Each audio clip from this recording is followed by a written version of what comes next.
Here's another late development, and this news keeps coming in as we're talking here.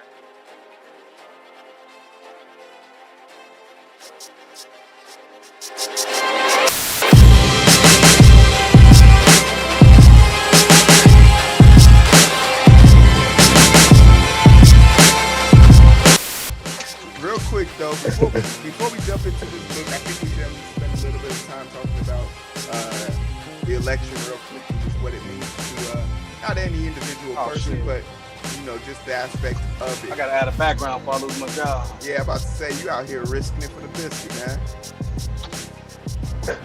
There you go, we in the hood. So real quick, JB, what were your thoughts on this election? Like, we got the results in. We have the new president-elect.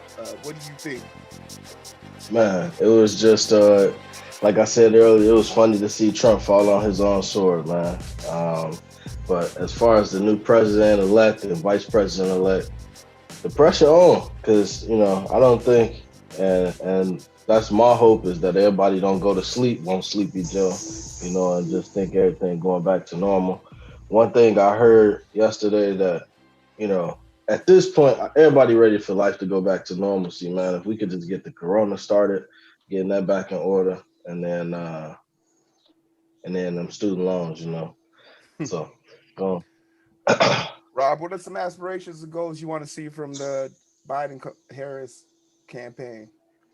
So, as someone who voted for Biden, I want him to stand on those, like JB said, that student loan forgiveness. I want him to stand on that. I want my loans forgiven, even though I went to a private university. Forgiven. So what type of loan y'all want? Like, what type of loan forgiveness are y'all aiming for? Federal loans.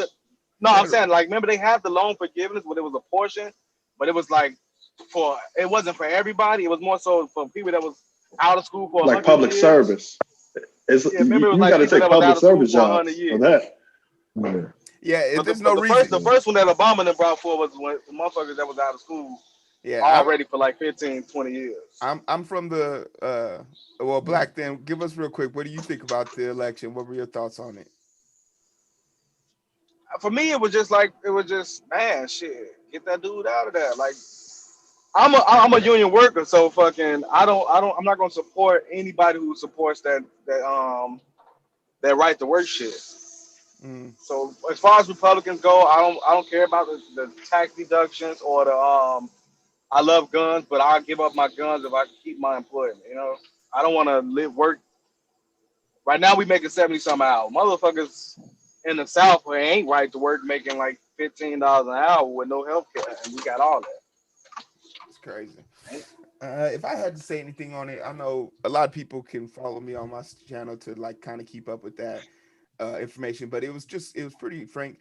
I think we don't, especially reading this book today, The Miseducation of the Negro, and seeing that Kamala Harris came from an HBCU, it just kind of stifled me real quick and made me like kind of regress back into my mind, saying that from here you can go anywhere. The education of our people is a necessity. It is something we need to be focused on, and this book kind of reinforces that, because there is a such thing as being educated in the wrong way, and I didn't understand that concept till I started reading this book. Go ahead, JB.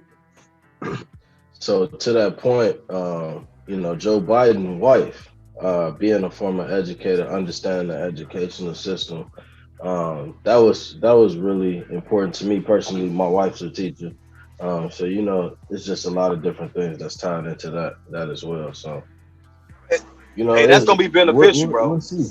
Yeah, I think we'll see how it all comes together. One thing for me personally, we know the history of Biden and Kamala Harris.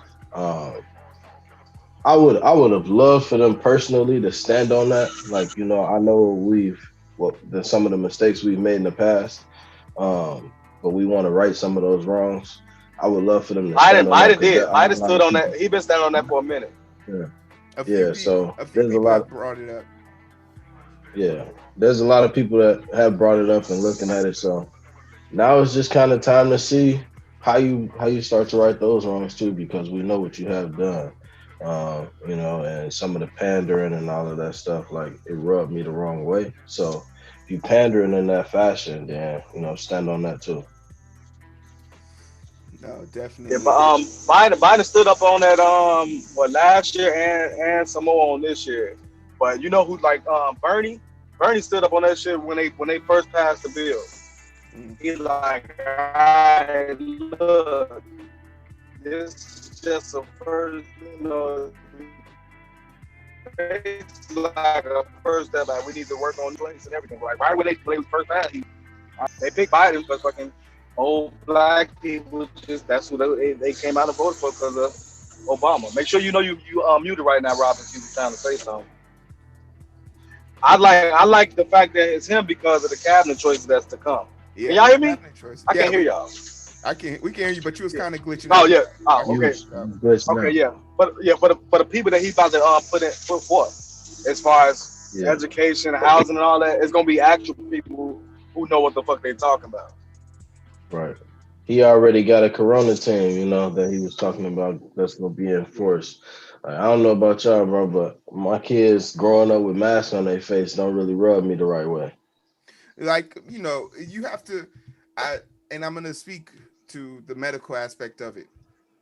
I much rather make matching outfits for my kids with masks than have to make out a measurement for a coffin any day of the week. Oh yeah. So like Yeah. the social I'm just saying the construct, presidents that say that it don't exist oh, versus for one that's sure, and actually for trying to sure, do something about it. and And for that was a sure, problem with your live yesterday with your boy, because he tried to make it seem like that don't matter because the person in the high position is saying that. Like, bro, that don't make sense. and that was the whole point of the argument with me. And for all y'all that don't know a little bit of context, Eric is a firm believer that people need to be responsible for their actions, and that makes sense when you're making a direct action. But you as a person, I'm not an epidemiologist. I'm not a virologist. No one in this room is an epidemiologist or virologist. So no one in this room can say without 100% definitive proof that the coronavirus is real or fake. But guess what? There are experts being put in high paying positions, our leaders, who are responsible for disseminating that information to us. And when one of our leaders says the coronavirus doesn't exist, it immediately sends people like the 240,000 people, give or take, who died into this false sense of security. Like, oh, I'm good. The fact that he got it and then got better was one of the worst things that ever happened. Like, I would have, and it sucks to say this, but if he had took a bullet or had to go to the ICU and be put on a vent or suffered major consequences, it would have snapped a lot of people out of it. One of his close homies was in the ICU for a while. Chris Christie. If not, yeah, that's the point. Like he was in, but like he not him.